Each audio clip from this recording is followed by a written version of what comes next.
And now the next case. All parties in the matter of Hastaba versus Lupo, step forward, please. 21-year-old accountant Nicole Hastaba is suing her ex-fiancé, 26-year-old mechanic Christopher Lupo, for his share of a wedding that never happened.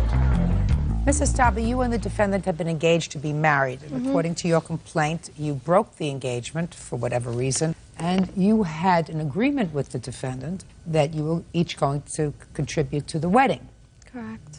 You put down certain deposits on things for the wedding, and when the engagement was broken, the defendant refused to pay you half of the deposits, which was your agreement. In addition, you purchased a wedding dress that you claimed that you stored or left at the defendant's mother's home that he refuses to return to you. Mr. Lupo says that you did have an agreement that you were going to share the costs of the wedding, correct? Yes, correct. But when you broke the engagement, you kept everything. I don't know what everything is. And in addition, you kept the engagement ring. Correct. So he's not paying for anything, right? Exactly. Okay, so you really want the engagement ring back, right? Yeah. Yes. You're a quick learner. Did you want your dog? No, she could keep it. Just the point, like, if I wanted to take it back, she wouldn't have gave it to me anyway, but, you know, she can keep it. Mr. Lupo, do you want your dog? The answer is no, she could keep the dog. She could keep the dog. But you want your personal items back? Yes. And the engagement ring? Yes. Okay. Do you have his personal items? It's not an answer, I madam. do have some of his clothes at the house. Well, tell me, what do you have? Maybe some sweatpants. I mean, it's Do really you nothing have a jacket? I didn't see the leather jacket. I did look for it, and I didn't find it. Now, where's the engagement ring? I have the engagement ring. I told him I'll give it back to him. I have no problem giving it back to him as long as I get the money for the from the deposits. But I did pay $300 towards the engagement ring, and I have that also. Did she pay some money towards the engagement ring, Mr. Lupo? Yes, she did. How much was the ring? $2,700, $2,500. I'm trying to resolve this, Mr. Lupo, and I don't want you to. I don't want you to think that this is an interview for The Sopranos. Do you understand? It is not. It is not. So we're going to try to behave like this is a courtroom, and this is a serious piece of business. She has the receipts. Mr. Lupo, do you understand what I'm saying to you, sir? Yes, I do. Yes, you do, because I'm sure that you don't talk the way you're talking to me if you go and you're talking to a priest. Do you understand? You understand? You try to act respectfully, which is exactly what I expect. I expect you to act as if you would talk. Strike that. I expect you to talk as if you were talking to a doctor who just told you that he thought you had a terminal illness. Okay? Does that settle it down for you? Yes. Good. Perfect. Now, how much was the engagement ring, sir? It was around $2,700. Is that correct? I wasn't there when he bought it. Fine. Is it a nice ring? Do you have it with you? I don't have it with me, no. Fine. $2,700. And she gave you $300 towards the ring? Yeah, because she wanted to change the diamond. Yes, that's right. Yes. Yes. Next time you get engaged, sir, don't let your fiancé give you anything towards the ring. It's tacky, especially when you're spending so much for the ring. Well, I thought she would have been happy with the diamond I gave her, but she wanted to change it. So. That should have been something that gave you a ding-a-ling, ding-a-ling, ding-a-ling. Okay. So far we're down to $2,400 that the ring was worth. Now, how much were the deposits that you put down? Half of it is $2,100. Okay, $2,100. $2,110. And does your mother have her wedding dress? I'm not sure. I'll be honest with you, I don't know where it is. I'm sure she has it. If that's where you put the wedding dress, right, you gave it to his mother. I left it at his house because I figured it would be better kept there. So you have to get the wedding dress back. Do you understand? You're going to get the engagement ring back because we're going to resolve this very fast because clearly you two folks are not in love anymore, right?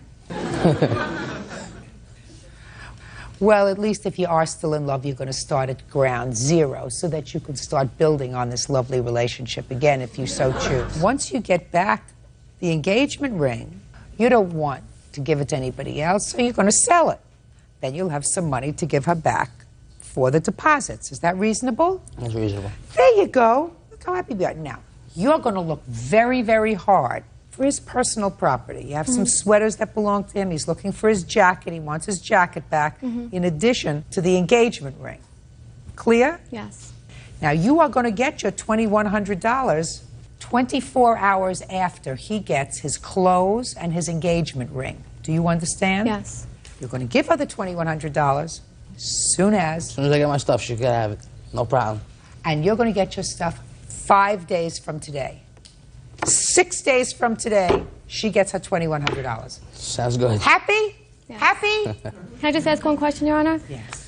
What about the $300 that was put towards the ring? I didn't include that with the... No, just a second. Oh, okay. You're absolutely right, because he's getting it back. So we have to add that on to the $2,100. Okay. Is that fair? Sounds fair. By the way, just for my own interest, why did you put $300 towards the ring? Is it true you wanted a different stone? We changed the diamond. You wanted a different diamond. Not we changed the diamond. He doesn't know anything about diamonds. Trust me, he knows nothing about diamonds. It looked nice. It looked nice. It looked nice. You wanted a different diamond, yes. right? And he agreed. Yes. Fine. Then you agreed. Nice guy. So, $2,400. What else? My records, my DJ equipment. Everything that belongs to him. I'll give him everything back. You give I don't him have a everything problem back, with that. because one day after he gets everything back, you I'll get your get my money. Exactly. Otherwise, you don't get your money. Right? Yes. Right? So now he's going to get everything back. Goodbye. Good luck. Have a happy life. Thank you. Thank you. Parties are excused. You may step out. Yeah, this is case number 288 on the calendar in the matter of Mystead Tucker versus Gocher. Parties have been sworn in, Judge. You may be seated. Sir, have a seat. Who's going to be speaking for the plaintiff's side? You are. What is your name, sir? Jason. Okay. Now, is your complaint that Mr. Gocher both damaged your car and assaulted you when you wouldn't move fast enough at a gas pump? Yes. The defendant says that you were the instigator of this unfortunate incident. Is that right, sir? Yes, Your Honor. No. All right. Who is this? This is my witness. Was he driving in the truck with you? He was driving the crew truck that we were trying to fuel up, yes. Was he driving in the truck that you were driving? Oh, no, ma'am. I'm sorry. It's a simple question. He was not. He was behind you. No, he was at a separate island. I had parked at another island. Who was behind the plaintiff's truck? The truck that my witness was driving. Perfect. Step up here. Tell me your name. David Wolford. What kind of vehicle did they have? I believe it was a Ford Ranger. You pulled up behind them Yes, ma'am. in order to put gas in your... Truck, yes. What kind of truck was it? It's a big 1-ton. I was pulling a big trailer. Where were you going? We were going to San Francisco on for a job. How many cars were in, or trucks were in the caravan that you were in? There was 2. Where was the defendant's truck in relation to your truck when you pulled up to the gas station? He was the next pump over on the other side. Did he have a gas pump available to him? Was he Yes. putting gas in his truck? Yes, ma'am. And what about you? No, ma'am. I pulled up behind him. Behind him? Yes, ma'am. Behind. Yes. And sat there. My brother got out, and we, walked around there. We sat and waited, and my brother-in-law turned his pump on, come over and give us our gas. Who's your brother-in-law? Joe, I'm sorry. He's the brother-in-law. Yes, ma'am. And he come over and give us the gas card where we can get gas when we got up there.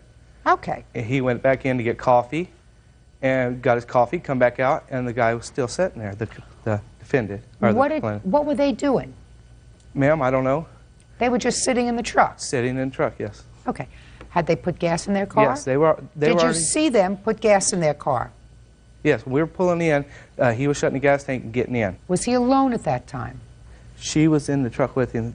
So he gets finished putting gas in his truck and comes over to give you the card so that you could put gas in your truck. Yeah, he started his and started pumping it and brought me the card. And you're sitting behind these people. Now, Yes, what ma'am. happens next, sir? We sat there, and like I said, he went and got coffee. The whole time they were just sitting in their truck. He come back and he hollered, "You guys move your truck." She turned around and looked. And they kept sitting there. He said, "Move the damn truck." And the guy just, about 4 or 5 inches, just burned his tire and stopped. Just sat there. What are you talking about? He just burned his... You mean he moved the truck? Just about 6 inches, just barely burnt the tires, Okay. just enough to make the tires burn. And then my brother-in-law continuously told him, "Come on, move the truck, we got to go." And she opened the back window and told him, "Wait a effing minute, we'll move the truck." And he told her to shut up. And Who move told the- her to shut up? My brother-in-law. "You just shut up, move the truck." Who was And, driving the truck? The gentleman. He was. Yes, ma'am. Go ahead. And Uncross your arms. Oh, I'm sorry. And then he got out of the truck, the plaintiff got out of the truck, slammed his door open, and come out towards my brother-in-law with his fist rolled up. So my brother-in-law... Explain to me. Fist rolled up. Show me what that means. Like, he come out like this and come towards you. And my brother-in-law grabbed him by his shirt because, you know, it looked like to me he was wanting to fight. When he come out, he looked like he was going to hit him. So he grabbed him. They started rolling around on the truck. And my brother, that couldn't make it today, grabbed my brother-in-law, and I grabbed him, and I was holding him, and all the words stopped, and he relaxed. So I let him go. When I let him go, he took and swung and hit my brother-in-law in his glasses. Hit his glasses, cut his eye. So my other brother let him go because, you know, there wasn't no sense of holding him and letting him get, you know, beat up.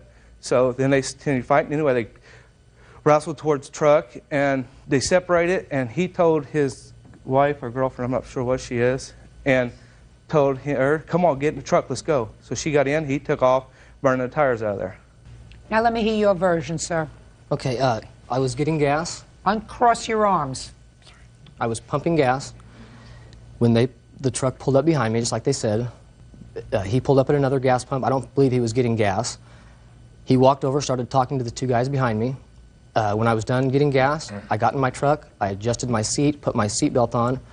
Before I could drive away, he started punching the bed of my truck, yelling, let's go, let's go, let's go. It's not true, Your Honor. I object. I didn't ask you to say a word. She opened the back... Just a second. Did you understand what I Yes, said? ma'am. Good.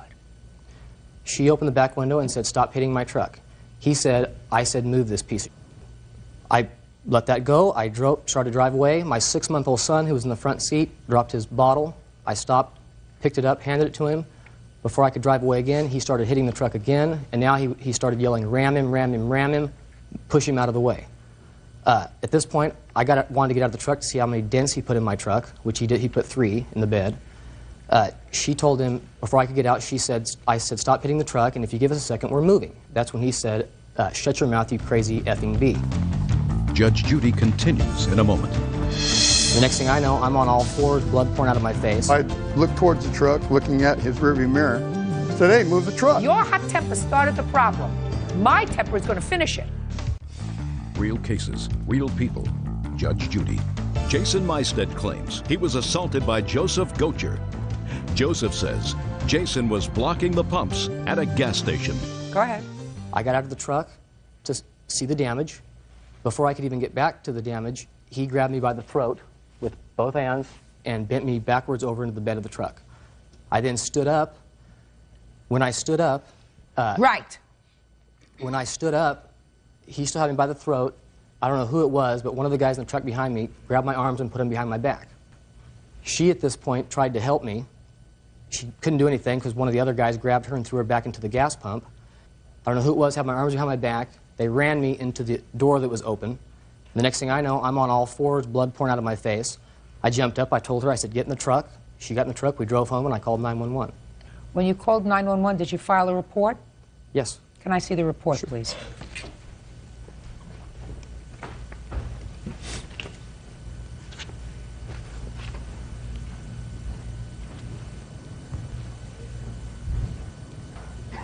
Did you know him from before? No. It says when his neighbor, later identified as Joseph Gocher, is he a neighbor of yours? He lives 4 houses down. So what do you mean you didn't know him before? I mean, I've seen him, but I didn't know him. I don't know who he is. 4 houses down from where you're currently living? Yes. Did you ever had any problem with him before? No. And you didn't know his name? No. Who's Robert? It's my brother. Hmm? Well, at least Robert's honest.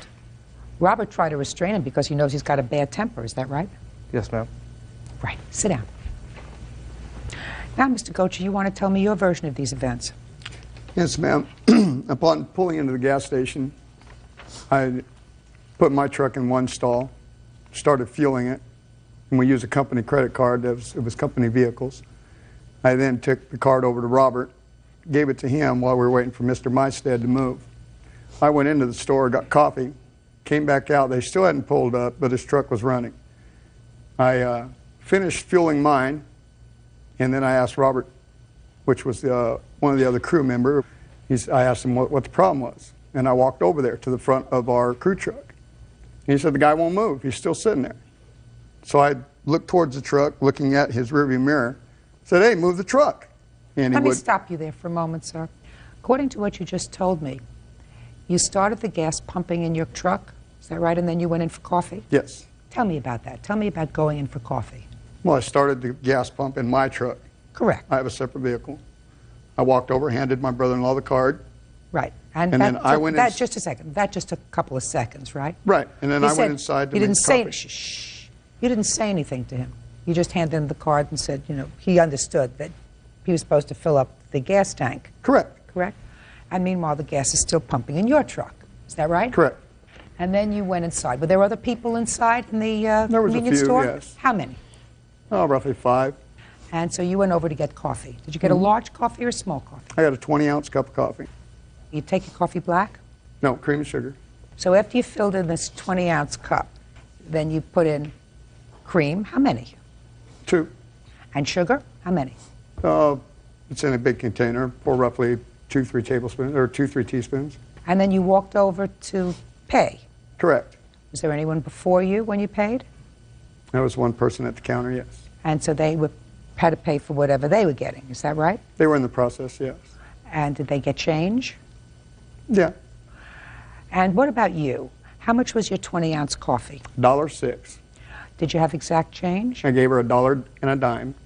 And she had to make change. I leave it. I never even get it. I walk out after that. Okay. And now you're walking out and you've got this hot cup of coffee in your hand. Mm-hmm. Right? And then you walked over to your truck, I assume, to get rid of this hot cup of coffee.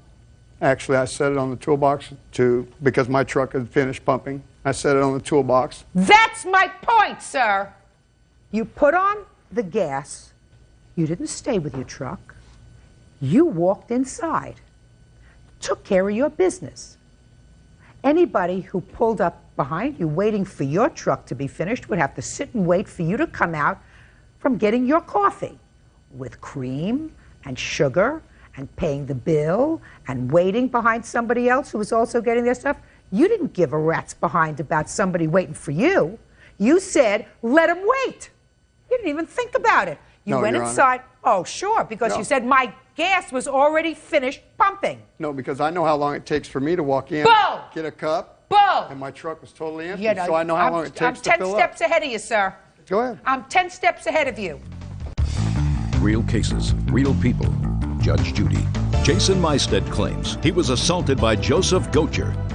Joseph says Jason was blocking the pumps at a gas station.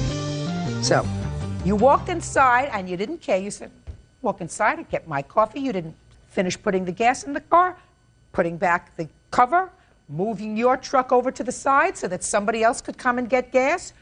You took care of your business. There was nobody and then you behind went, me waiting. Just a second. And then, well, that being the case, sir, you could have had him pull up behind you. It didn't bother you one bit that somebody may have been waiting an extra maybe 2 minutes, maybe 3 minutes, maybe 4 minutes, maybe 1 minute for you to come out with your coffee and move your truck. No, that didn't bother you at all. You If are somebody's some behind me- hothead. If somebody You was are behind me- some hothead. And Robert knows it, because Robert said to the police, I went over there because he's a hothead, and I wanted to make sure he didn't cause any trouble. That's what Robert said to the police. No, when I'm confrontated, yes, I do tend to go. Confrontated is not a word, sir. Well, Not in the English language. Not in the English language. Confronted. You got a hot temper. What do you think he was doing in there? Do you think he was writing a song? What do you think he was doing in the truck? He's got his wife or girlfriend who's pregnant. He's got a baby, a 6-month-old baby in the car. What do you think he's doing? For you to get so excited. You want to be a human being? You walk over and you say, is there something wrong? Is there any reason you're not moving? You don't shout like you did and call her a name like you did. Because even he knows you did it. I admit to doing it. Well, then No you're problem. responsible. Then you're responsible for the damage to his car. But and I you're- didn't hit his truck. I never touched his truck. Listen to me, sir. His truck was damaged, according to the police, by him being thrown into the car. To the door. Right. You're responsible for that. You started the problem. I offered Your to pay hot for the temper, door. your hot temper started the problem. My temper is going to finish it. Because there was no reason for you to put your hands on him to start this whole confrontation. You took your sweet time going into a convenience store, getting your coffee, and you didn't give a hoot about who was waiting behind you, about somebody else looking to pull their car up and get gas. When I get finished, I can just imagine your attitude if someone who was behind your truck saying, what do you mean you went in to get coffee and just left your truck here? What are you, crazy? You stupid SOB? You would explode. You would have a fit. If somebody was behind me, I'd just move the truck out of the way. How can you do that, sir? You're putting cream in your coffee. There was nobody, Can there I was see the nobody damage behind to me. your truck, please? Mr. Maistat, I'm not finished with you either. I want to tell you something. You didn't use your brains either, because you're dealing with someone who is not wrapped too tight, who's got a hot temper, who got your goat because he called your wife a name. You get out of your car or your truck, she's in the car, you got a baby in the car, and you start a confrontation with him. That's not swift, sir. That's not swift. You're dealing with somebody who has a bad temper. You're better off pulling away, going to the police, and saying, I believe someone just damaged my car. This is what their car looked like. Right? True. Right? That's what you do when you're dealing with somebody who's a lunatic. My only problem is, the only reason he wasn't arrested is because he had 2 witnesses who testified to some cock and bull story. You have pictures of yourself, sir? Yes. I'd like to see them.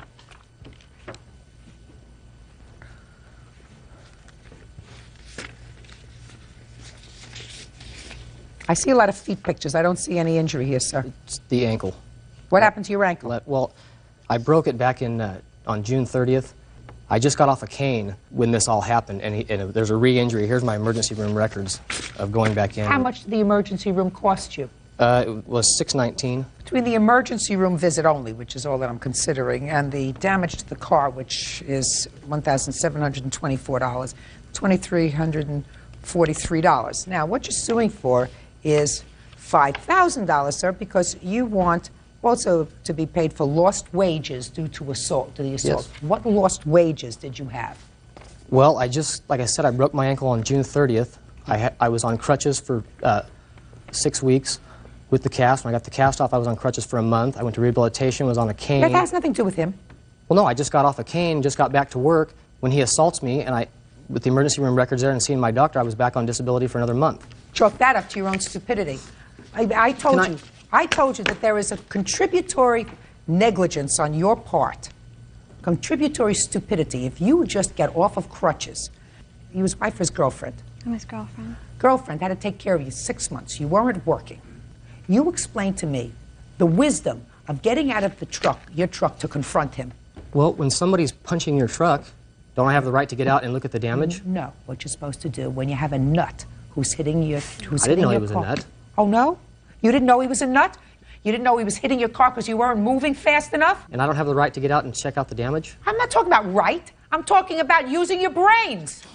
I'm talking about trying to be a little smart, just like you drove off and try to find a police officer. Is that what you try to do? Then you do that first. You don't do that after the damage is done. You try to do that first, especially when you have a baby in the car. I did try to drive away the first time. Yes. And they punched my truck again.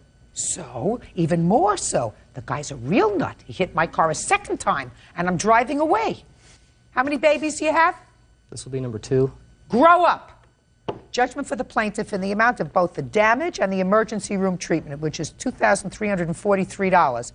As far as your lost wages is concerned, chalk that up to the fact that you didn't use good judgment.